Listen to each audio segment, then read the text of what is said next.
हाय viewers, तो चलिए शुरू करते हैं आज की कहानी का सफ़र जिसका नाम है रेत की मछली, जो कांता भारती द्वारा लिखी गई है। तो चलिए शुरू करते हैं इसके आगे का सफ़र। थोड़ी देर बाद माँ के भरे गले से आवाज़ आई, यह घर तो मेरा सुहाग है शोभन। उनके बाद अब यह उनकी निशानी है।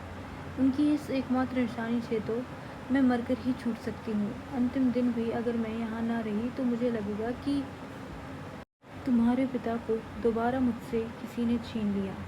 झगड़े कहाँ नहीं होते शोभन, जहाँ इतना जीवन बीता उसे अब छोड़कर कहाँ जाएंगे हम। शोभन का चेहरा उतर गया।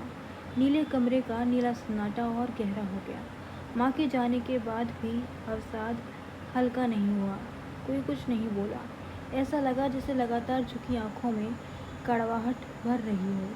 चुपचाप उठी, बिस्तर ठीक किया, पर किसी तरह भी कहने का साहस न हुआ कि ये सो जाएं। बाहर रात काफ़ी उतर आई थी। लोग शायद अपने घरों को चले गए थे। उस मनहूस मकान से रोने की आवाज़ भी बंद हो गई। बालकनी के बाहर मैं कुछ विशेष देख रही थी। ऐसा नहीं कहा जा सकता, देखने पर दिखता भी कुछ नहीं।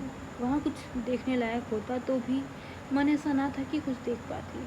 अंधेरा, सन्नाटा, अवसाद और आत्मपीड़न के उन क्षणों में मैं कब तक वहाँ खड़ी रही नहीं कह सकती। वहाँ से हटी तो देखा वे उसी तरह अस्त व्यस्त पलंग पर मूर्छ से पड़े थे, सो गए थे या सिर्फ अवसन्न थे।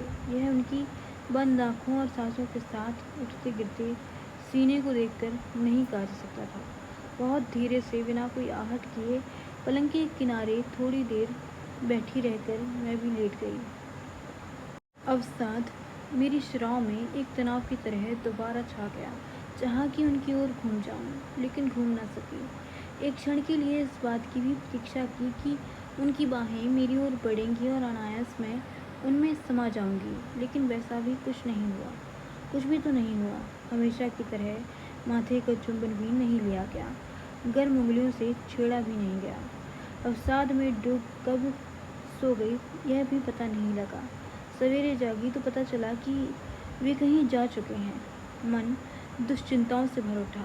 दोपहर तक बेचैनी बहुत बढ़ गई। मुंह न जाने कैसे कैसे स्वाद से भर गया। माँ ने नाश्ता और खाना तैयार ज़रूर किया, लेकिन खाया उनमें से ही नहीं गया। दोपहर के बाद कहीं वे आए। आंखें झुकी हुई थीं, चेहरा उतरा हुआ और गंभीर। चुपचाप अपने कमरे में जाकर लेट गए। माँ ने मुझसे कहा कि मैं शोभन के लिए खाना ले जाऊं। हो सकता है मेरे आशंकित मन का संकोच हो कि एक एक करके खाने की चीज़ें सजाने में काफ़ी समय लग गया। कमरे में जाने के लिए साहस जुटाना पड़ा। वे ज्यों के त्यों लेटे रहे। हिम्मत ना हुई कि इनके माथे पर हाथ रख कर देखूं।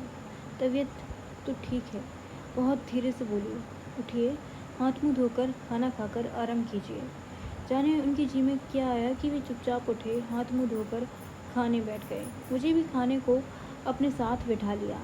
अनमने मन से थोड़ा सा खाया।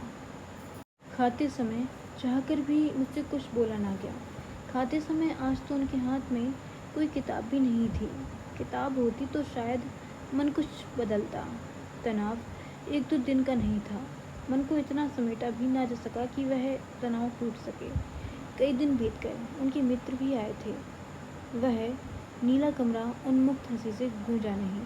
बहुत धीरे धीरे उन्होंने बातें की। शायद कुछ मशवरा भी हुआ। मन में उत्सुकता थी, लेकिन पूछ कुछ भी ना सकी। कई दिनों के सलाह मशवरे के बाद पता चला कि एक समझौता हुआ है। तय हुआ है कि मुकदमा वापस ले लिया जाए और रमण माफ़ी मांग ले। लेकिन यह सब हो कैसे? रमण तो पागल हो चुका था। उससे इस बात की संभावना कम थी कि वह सहज रूप से समझौते के लिए तैयार होगा। उसके मन की गांठें उसके सामने कौन खोलता, और वह उन्हें खोलने भी कब देता? उसकी कुंठा आईना देखने को तैयार कैसे होती? लेकिन अब शोभन भी जिद पर आ गए थे। उन्होंने दृढ़तापूर्वक कह दिया था कि अगर वह माफ़ी नहीं मांगता तो मुकदमा वापस नहीं होगा। अनजाने और अनचाहे ही उस तनाव में मैंने महसूस किया कि मैं माँ के इष्टदेव को याद कर रही हूँ। पूरा महीना इसी यातना में बीता। शायद रमण की समझ में आ गया था कि मुकदमा वापस ना हुआ तो उसकी नौकरी छूट सकती है। एक दिन उसने माफ़ी मांग ली, तब दिन सहसा बदले हुए लगने लगे। बालकनी में जूही के गुच्छे फूल आए हैं। मैंने देखा, उसकी कोमल पत्तियों पर धूप की किरणें नाचती हैं। यह भी मैंने देखा, उस दिन से हवा कुछ अच्छी लगने लगी। शोभन ने बताया कि उन्होंने कहीं कोई मकान रहने के लिए देखा है। माँ फिर उदास हो गई। स्वर्गीय पति की स्मृति, इस मकान को छोड़ना उनके लिए सबसे बड़ी यातना थी। मकान के एक एक कण से उनकी चेतना जुड़ी थी, उनकी मर्यादा, उनकी आसक्ति और उनका आश्वासन, सभी कुछ वह मकान। लेकिन उपाय भी क्या था? मुझे याद है जब उन्होंने जाने कहाँ खोई हुई आवाज़ में कहा था कि जब तुम्हारे पिताजी यह मकान बनवा रहे थे, कुछ रुपयों की कमी हो गई थी। उस समय मैंने अपना एक एक जेवर उन्हें दे दिया था। अंततः शोभन जीते। बेटे का मन और बहू की मर्यादा की रक्षा के लिए माँ ने अपनी भावनाओं की बलि दे दी। हाँ, यह ज़रूर मैंने देखा कि उसके बाद अक्सर वे सोए साए चौंक कर उठ बैठती थी। उन्हें जैसे घबराहट सी भी होती रहती थी। कुछ महीनों में ही जैसे वृद्धावस्था उन पर धूनी होकर उतर आई थी। मैंने यह भी देखा कि उन्हें बुखार आने लगा था।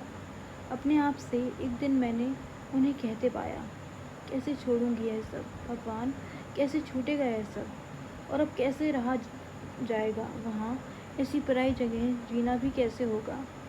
मैं सोचती कि उनके जैसे संस्कारों वाली साध्वी यह भी तो सोचती होगी कि अपना घर बेचना अशुभ है और उसे बेचकर किराए के मकान में रहना संस्कारहीनता। एक दिन उन्होंने कहा, मुझको यहीं छोड़ दो, तुम दोनों ही रह लो वहाँ। लेकिन यह भी तो होता कैसे, स्थिति सहज नहीं हुई थी। उन्होंने यह भी सोचा होगा कि इस तरह अलग रहकर स्थिति और बिगड़ेगी, सुधरेगी नहीं। लोग यह भी तो सोच सकते हैं कि लड़के ने अपने मन की शादी की और अलग हो गया। शायद वे कई बार रोई भी थीं, क्योंकि कई बार उनकी ओर देखती तो लगता कि उनकी आंखें लाल और सूजी हुई हैं। मैं पूछती तो एक लंबी सांस लेकर चुप हो जाती। यूनिवर्सिटी के पास ही एक नई बस्ती में कोठी का एक खाली हिस्सा मिल गया था। फिर भी तय हुआ कि केवल काम का सामान साथ जाएगा, बाकी सब यहीं बंद रहेगा। मकान बिकने पर ही उसे हटाएंगे। माँ ने तो मुहूर्त भी पूछ लिया था। सामान लदवाते वक्त माँ रो पड़ी। किसी तरह मजदूरों को बाहर भेजा और आंगन में जाकर बुरी तरह फूट पड़ी। उनका धैर्य टूट गया था। मुझे माफ़ कर देना, मैं जीते जी यह घर छोड़कर जा रही हूँ। मेरा रक्त जम गया। मुझे लगा मैं ही हूँ इस यातना की जड़। वे भी अवसन्न थे। पास पड़ोस से इकट्ठा हुए लोग इस समय कचोट रहे थे, खल रहे थे। विचित्र मनहूसियत फैल गई थी। जैसे तैसे माँ को शांत किया। सुबन भी चाह रहे थे कि अब जल्दी से जल्दी यहाँ से हट जाया जाए। हल्का सामान तांगे पर लाद लिया गया और हम तीनों भी बैठ गए। शोभन ने हाथ जोड़कर सबको नमस्कार किया। तांगे वाले ने घोड़े को आगे बढ़ने के लिए उकसाया। शराब। उसने एक चाबुक लगाई। मैं सहर उठी, चौंक गई। अंदर चल, कुमुद की आवाज़ आई। चल, खाना खा ले। मैं दोबारा चौंकी। अचानक ऐसा लगा जैसे अंजरी में भरी हुई रेत सरक कर रीत गई। बीते दिनों की वह परछाई भी गायब हो गई। यथार्थ की ठोस धरती पर मैं लौट आई। बीते हुए तूफानी प्रसंग से वापस आकर कुमुद के इस छोटे से कमरे में आश्वासन महसूस हुआ।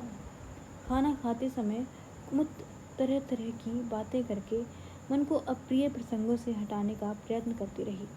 मैंने उसकी आंखों में झांका तो उसने चेहरा नीचे कर लिया। जी में आया कहूँ, तू अपनी अप्रिय प्रसंग से अपने को अलग काट सकी है क्या? लेकिन मुझसे पूछा नहीं जा सका। जाने क्यों मेरी आंखें दोबारा गीली हो आईं। Thank you for watching.